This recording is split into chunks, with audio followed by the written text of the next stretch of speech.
I see why. And Ozzy Cabrera is going to be out for 2 months following a home plate slide against the Dodgers, in which we won 8-4, and we're going to have to find a replacement.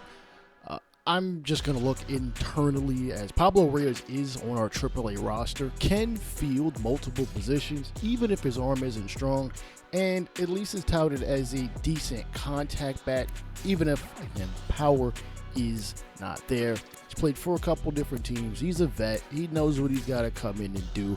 Whether he stays up at the major league level, it's probably unlikely, but he's not getting paid much, and it wouldn't cost us much to really get rid of him if we need to.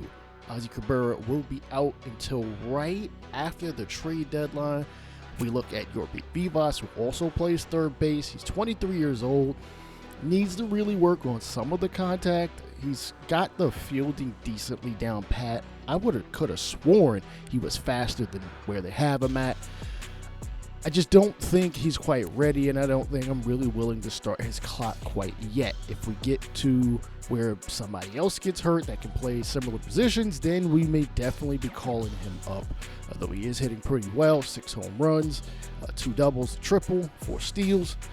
I like the numbers. Could maybe do a little better on the slugging, but it is what it is. He's 23 years old, and we have already started the service time clock on him, or at least the options clock on him. But again, we will call him up in an emergency situation. Alexander Vargas, also a very similar, if not less desperate situation.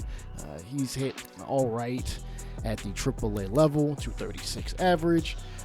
We haven't started his clock yet as far as the options are concerned, and to be honest, I don't even know if he's a major league player. Same thing goes for Brandon Shimake.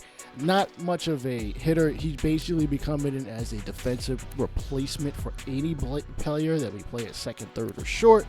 Though at that point, I know for sure I'm looking at a trade, even if it's an overpay of sorts to get a different talent option. He's already been called up once at one point in his career, or at least been up at the major league level at one point. Josh Tiedemann can hit lefties. I will give him that. His fielding, no. He definitely needs to work on that. And he's also 20 years old, hitting 212, 306, 283 slugging.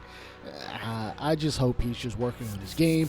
He's probably up here at Double-A just because, well, in A-ball, we needed the second baseman. We call it what it is. Kiko Romero, another guy who can hit lefties, can hit righties decently for power, has solid fielding, not very fast, and is a lefty bat. That is also another issue with a lot of these guys that can seem to play third base for our organization, is that most of them are lefties, and we really could use some righty bats off the bench, as most of the guys like, Ben Rice also starts, or kind of goes back and forth with Goldie.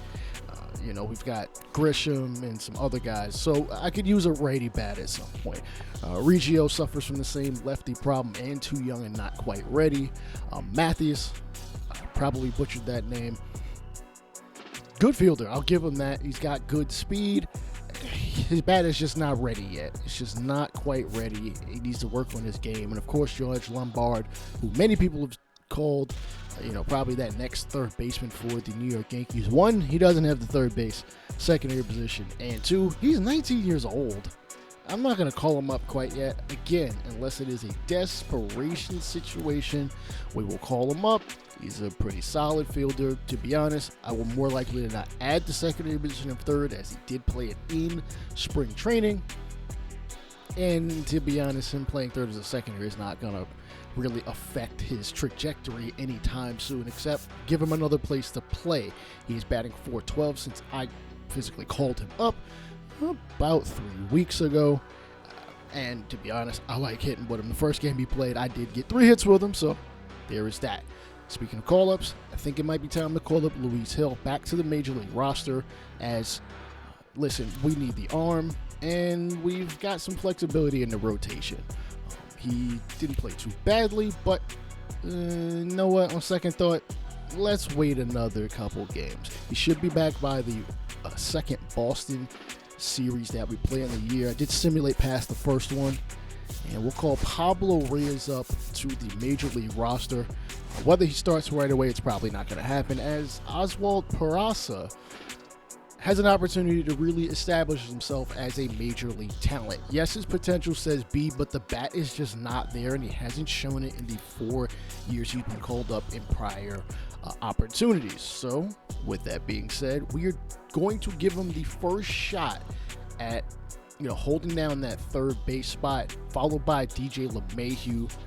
LeMahieu obviously is a veteran, been around a long time, former batting champ. As a matter of fact, one of the rare players to have won a batting championship in both the American League and the National League. And he honestly hasn't hit too badly in the games in which he's played. It's been very hit or miss, very here and there with his playing, but again, because of the franchise rules, he has a no trade clause via the 10-5 rule. I cannot trade him. I could release him if I want to, but that just feels cheesy to do at this point. Maybe in the offseason if I feel like it's necessary, as we take on the team that we defeated in the American League Championship Series last year, the Cleveland Guardians, a team that is playing just a tad bit better than us in the American League Central. Oh wait, no, they're playing way better than us. They have an 8-game winning streak, as we are currently on, I think, our longest at this point at about 2 games. Cleveland sits right behind the Kansas City Royals, another team who we faced in the American League playoffs last year. And you know what? The American League Central really isn't that bad. The Twins could have made the playoffs last year. I mean, they have 4 teams that could make the playoffs in this season as well. And we'll see how things play out as we reach really the midpoint of the season. Clark Schmidt is on the mound, a 1.4 whip. I'm not liking that, but he's not walking a lot of guys. So his issue seems to be he's giving up hits. Let's call it what it is, 21% strikeout rate. And we jump into Peraza's first plate appearance. As for a good portion of this, we will be taking a look at his at-bats almost exclusively as he fouls it off behind the backstop. Now, why this game is continuing to play is beyond me, as this rain seems heavy enough that they need to delay it. Fastball from Bieber is going to be a fly ball in the shallow right, and the catch will be made. Unfortunately, he will not get a hit in this plate appearance. So we take a look at his defense, which is the much better aspect of his game. Chopper to Peraza, and yeah, he easily is able to field choppers and balls to his left. Usually the right may have some trouble. He's not the worst in the world, as the Guardians were, I said 6 wins in a row. It was really 8 wins in a row that they've had, as that is the win streak they are on. A 1.33 ERA. I would like to see some kind of split between starters and relievers. Good whip, striking out a lot of guys, not walking too many, and you can see where the offense has come from in the lower left-hand section of your screen. And Peraza, just late on the fastball. I understand you're not playing a ton, but dude, you got to take them hacks in the batting cage.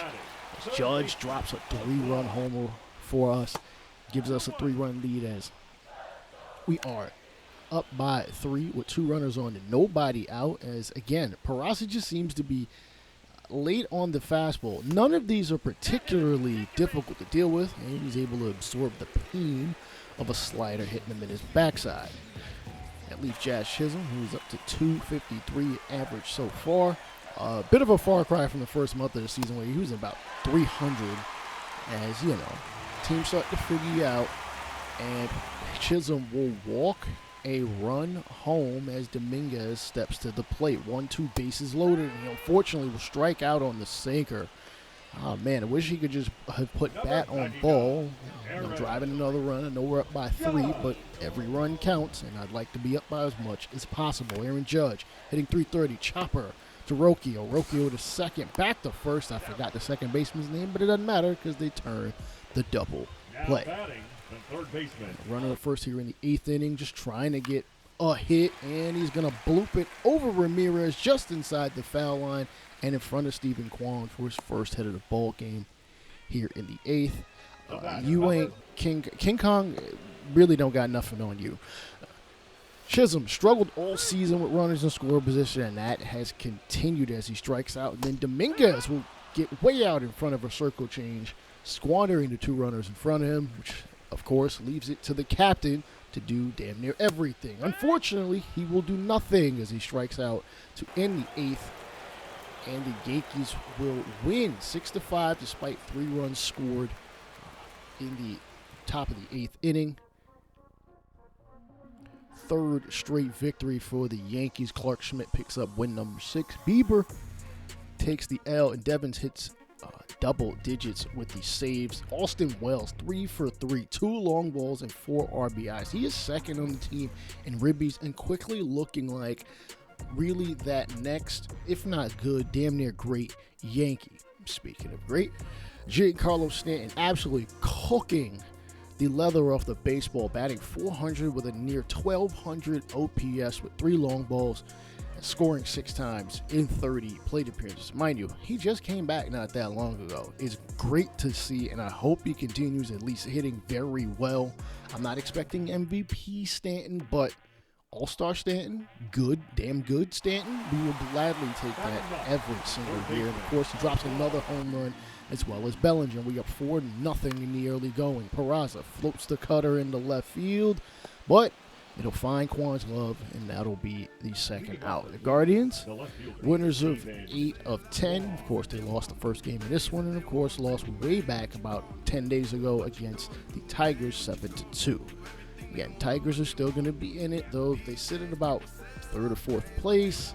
It's going to be a struggle in the AL Central for anybody to really establish any true dominance. And damn it, Peraza can't seem to field the bunt. Come on. I'm going to chalk that up to maybe the grass was wet, the ball was wet as he tries to pick it up and it just like slips out of his fingertips. I appreciate the effort.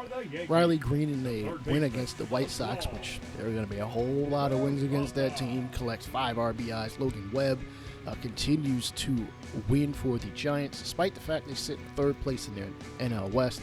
And Ian Happ records his 500th career RBI. Guardians get 2 back between ABs, and unfortunately Peraza is not seeing the baseball that great. No, he doesn't have a great contact rating, but come on, man. As the Yankees pick up a couple more runs, and then the Slurve going to get blooped in the center, and you know what? We will take it, as he is definitely an insurance run. Not the fastest on the planet, but hey, if he can take second, we'll take it. As the leadoff batter, Jazz Chisholm, comes to the plate, the Guardians are going to warm up 2 pitchers, Cade Smith, and of course, the infamous Hunter Gaddis, who gave up said home run that gave the Yankees the opportunity to go to the World Series last year. Chisholm, still not hitting well with runners on, or probably really in scoring position at this point, as he strikes out on a slider. Dominguez at the plate, Judge right behind him in the on-deck circle, but there are 2 outs. Peraza going. The pitch is in there for strike number 3, and that'll end the 7th on a sad note. But we do pick up the victory, 5-4. That is actually our 5th consecutive win. The Yankees seem to be getting hot towards the middle portion of the year so far. Can you really call 4 games in a row a getting hot type of situation? Not quite. We still have 100 more games to play. All right, and the Yankees are looking to sweep the Guardians, as you know, you've already seen them win back-to-back. But the Guardians' bullpen really isn't bad by any means, and of course it's led by second and Cy Young, Mr. Emmanuel Clase, who is on pace to, if not break, come very close to the single-season saves record of 62. He's got 22 so far in 25 games. He might get it before 100 games this season, though that is quite unlikely, as Carlos Rodon is on the mound. One of 2 Yankee pitchers with an under 3 ERA, the other being Max Fried, our recent free agent acquisition, biggest free agent acquisition of the offseason. Yankees have been able to just scrape out the last 2 games. Maybe we get a blowout in this one, maybe save some of the bullpen arms for our next series against Boston, in which it is a 3-game home series, and that is not a strike, umpire. How you called that is honestly beyond me.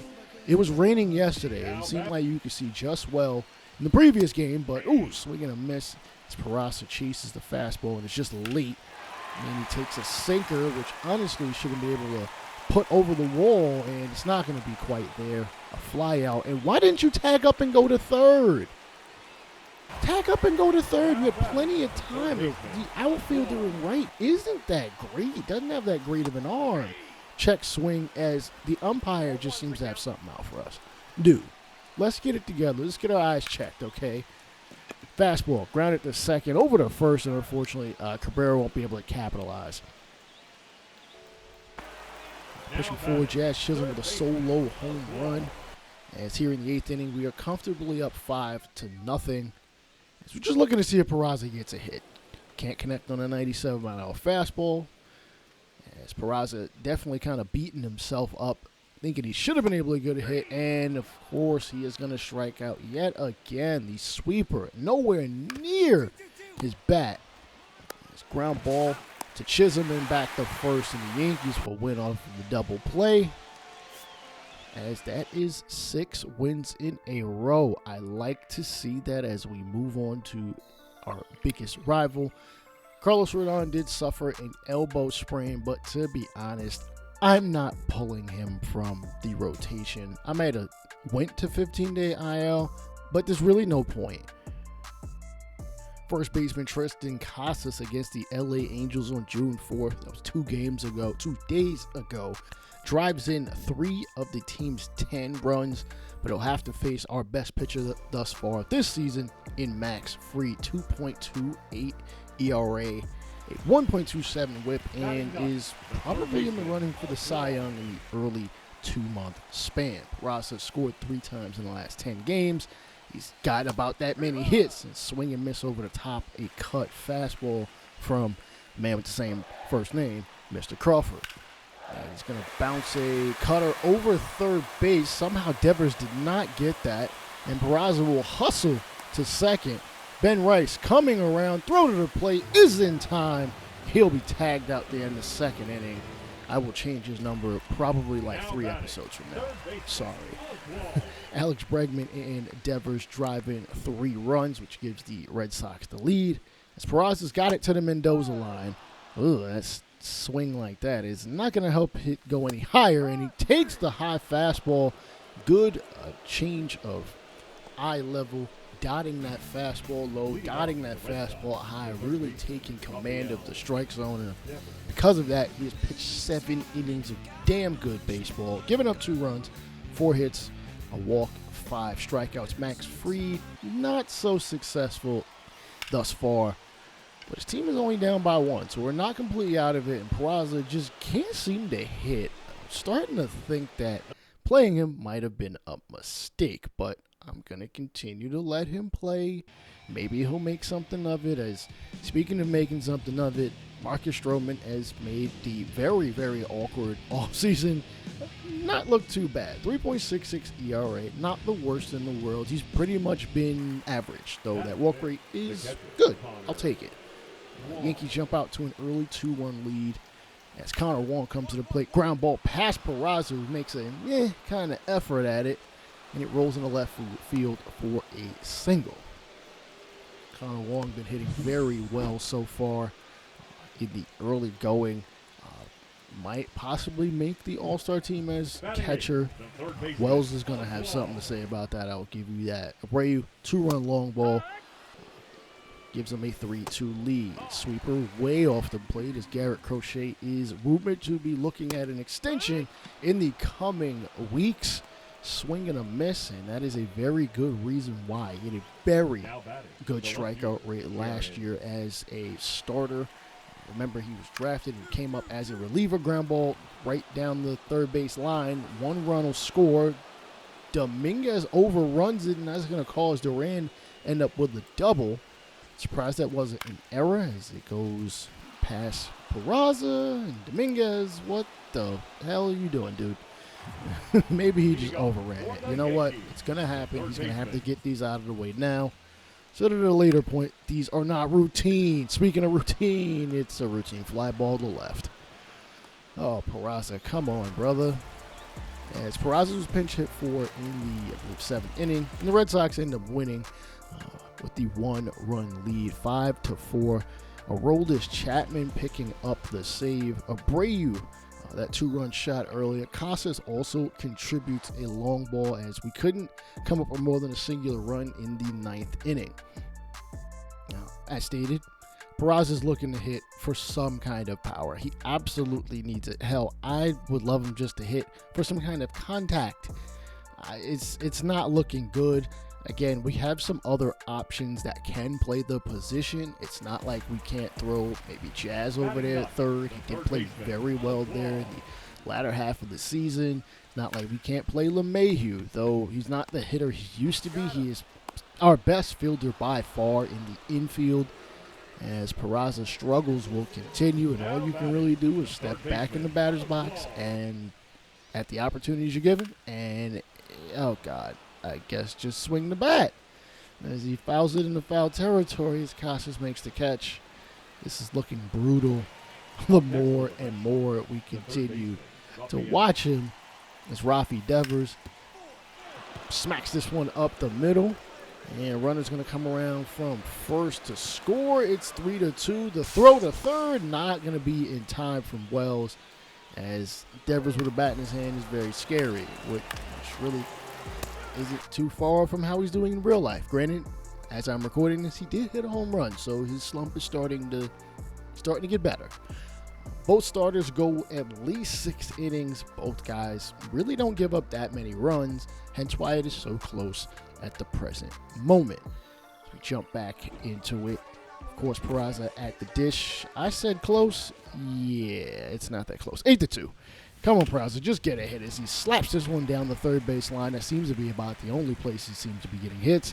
As the throw in from Duran, and he has got Peraza, out by a mile. I appreciate the hustle, but, bro, you can't run on him. The Red Sox have a very good outfield defensively. Bellinger smacks a 3-run homer in the late going, but it is just not enough in the ninth for us to pick up the victory. 14 hits for the Red Sox. Connor Wong 3 for 3 with 5 ribbies. Casas 4 for 5. When you're giving up hits to these young, damn good players, oh boy, it's going to be a long day. It's going to be a long day back-to-back. L so far, and you know what? We are going to swap out Peraza. When he comes back to play, I have no idea. Nonetheless, we take on the other American League Central opponent in last year's postseason, the Kansas City Royals team that we did beat as well, 3-1. Austin Wells, alongside, again, Connor Wong, both hitting very well so far, 423 batting average in the last, I think I said, 10 games. Seth Lugo, a big reason why the Royals are playing as they are. I mean, don't get me wrong. A guy like Dairon Blanco, 21 steals. He might be on pace to break the Royals record set by Willie Wilson. I believe it's 76, and he says, I'm not going to steal one base. I'm going to foul this one off. Damn, I thought he hit a home run on that one. 3-2 from Luis Hill, and he is now going to give up a extra base hit, but not of the home run variety, into left field. He very well might round second. The ball gets back into Volpe. Ooh, just in time. An easy stand-up double for Dairon Blanco. Michael Garcia, it's a pop-up into the infield. And Chisholm will make the catch, so that'll leave Blanco at second. Good pitching by Hill. And, of course, he wasn't the American League Rookie of the Year for nothing, though I will continue to say this until the cows come home, as we are in Kansas City. Ground ball into right field, and Dairon will come around to score, and it's 1-0 Royals. Both leagues need a Rookie Pitcher of the Year and a Rookie Batter of the Year. I'm sorry. It just should have been a thing. Even in Jackie Robinson's day, the first ever Rookie of the Year, it really just should have just been a thing. Salvi, the veteran, one of the lone veterans from that 2015 World Series team, is going to take a pitch and allow Bobby Witt Jr. to steal, as the throw is just not quite accurate enough. Chisholm couldn't even get his glove on it, and then he's going to go take third, and it's not going to be there. Austin Wells is not known for his arm. He's known better for his bat. But, you know, occasionally he'll get some guys out. Salvi will slap this to Volpe. Volpe fires way across the diamond, and he would have got Salvi Perez about 2 weeks ago. He ain't very fast. That's why he's not really the catcher all that often. Freddie Fermin is also there. As Slider gets in there to Pasquantino. And Jonathan India, a player that was rumored to maybe be a Yankee, and he might not want to be a Yankee after getting plunked with a fastball with butt cheek. Means MJ Melendez is up next. Known for strictly his power, whether it's arm or his bat. And Wells throws out yet another runner. I gave him crap about it earlier, but hey, we'll take what we can get. Yankees pitching against the Red Sox just wasn't there. Gave up too many hits, and probably too many walks, hence the 1.67 whip. Led to runs. The offense just wasn't really there, especially from the bottom of the lineup. As you see the Yankees shift, though that might not matter, given Oswaldo Peraza. Coming in addition, he will strike out on the fastball inside. Good piece of jam pitching by Luis Hill in his second year. A shortened second year given the early injury in the season. Starter comparison so far. Again, both guys not giving up hits. Lugo has given up a second run, though. You may not be able to tell, given, Luis Hill is pitching well. Pasquantino strikes out yet again, this time on the heater and not the sliders earlier. I'm not going to lie, I kind of wish Hill had a fourth pitch. Maybe we give him one probably at the end of the year. Jonathan India, though, will hit this one into left field. I could have sworn there was a rumor that Jonathan India was going to be playing in the outfield at some point. Maybe he's playing in the infield today. Maybe the DH. I honestly didn't look at the lineup. It's Hunter Renfroe. Can't catch up to 98. Melendez hits the circle change to LeMahieu. Fires it over Ben Rice's head and almost into the Royals dugout. As a matter of fact, he had to go into the dugout to get the ball. I appreciate the sportsmanship from the Kansas City Royals players to, not slap that ball around as LeMahieu throws a run away. But we'll get out of it in the pop fly to shallow right field as Chisholm makes the catch, which I think I might play Chisholm in the outfield occasionally. All right, Darren Blanco, 7 triples, as you saw the statistic there. He's like 4th in Kansas City Royals history through the first 65 games. The record held by Willie Wilson, because Willie Wilson was a monster in the 80s. If y'all don't know, check his baseball reference page. And when I mean monster, I mean that. And that man stole bases. That man, went to third on a regular occurrence. He had a couple seasons of 10 triples to throw in the third. It's not going to be there. I keep forgetting the Kansas City Royals are about running the base paths. The weakness is power, but they run the base paths like no other team in baseball today. It is honestly refreshing to see as the slider is dotted in there for strike number 2. Bobby Witt in the on-deck circle. And strike number 3, slider just going to be dotted in there just enough that Garcia just can't even take the bat off his shoulders. And swing and a miss stuff from Luis Hill as Bobby Witt. Average is a little down. OPS is it's a little over league average, but very early in the season. And it's not like the Royals are desperate for power and win games in other ways. LeMahieu fires across the diamond. And I believe Blanco does score. Yes, he does. And you know what? It's kind of a sacrifice hit of sorts. Salvi, base hit up the middle. No, we have the defensive shift on. I forget the shift goes on in player lock because I have no control over it, which I still find weird. I'd like to be able to control the defense, even though it's the pitcher. But Jonathan India hits a 2-run shot and extends the lead to 5-2. Yankees get a runner on, but can't do anything with it. And in the 9th, Carlos Estevez is going to get the bases loaded and then get out of the jam. Wow, 5-2 Royals, despite being put in danger. Yankees couldn't muster a lot of hits, but we did have 2 errors, which does not bode well and probably really isn't too surprising. 2 batters at the top, 2 batters at the bottom. The only guys that got hits as DJ LeMahieu steps up to the plate. We're going to player lock with him for the foreseeable future in this video. He is 0 for 6 against Carlos Estevez, former LA Angel, former Philadelphia Philly last year, which he played for both teams. As he takes the fastball up and inside. As you see, he is the league leader in saves. Talk about classe. We got to talk about Estevez also. Also saving games at a phenomenal rate, almost historic rate. But I don't think y'all understand how hard it is to save 55-plus games in a season. It has not happened very often. Not even Mariano Rivera, I think, has touched 50.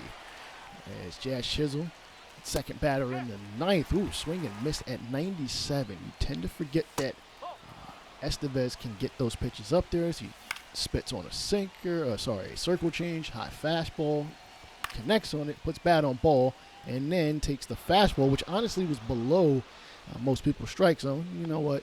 He makes good of it. Take a look at it one more time. Yeah, just below the knees, but Jazz is able to power it of sorts. Ooh, Dominguez. Chill out, bro. Get it together. You've hit very well this season. Next pitch, okay. Thank you for not swinging at that. That would have been a bad rollover situation. As the circle change is in there for strike two, but Jazz Chisholm will easily take second. His fifth steal of the season, which is pretty risky in the ninth inning. As chopped to second, India will fire it to first, and that means the number 3 batter, Aaron Judge, will have to come up to the dish. He has walked twice, but a walk does them nothing as far as winning at this point. And somehow he stole a base. Check swing on the slider. Ooh, close call. Okay. Batting .313 with runners in scoring position as Estevez looks a little nervous, and I don't blame him. He's facing the 2-time American League MVP Aaron Judge. Very clutch. Just in general, even if we all know about his postseason woes, and he was a fly ball to shallow center. Unfortunately, the Yankees won't be able to get a 6th run to tie it up, and the Royals will take the victory.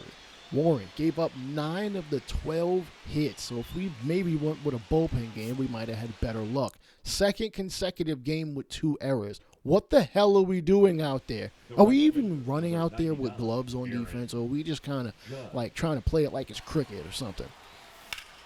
Whatever. Aaron Judge hits this to right field, and Bellinger is going to tag and go to third. As here in the 8th inning, Giancarlo Stanton with an opportunity to give us the lead in the late going.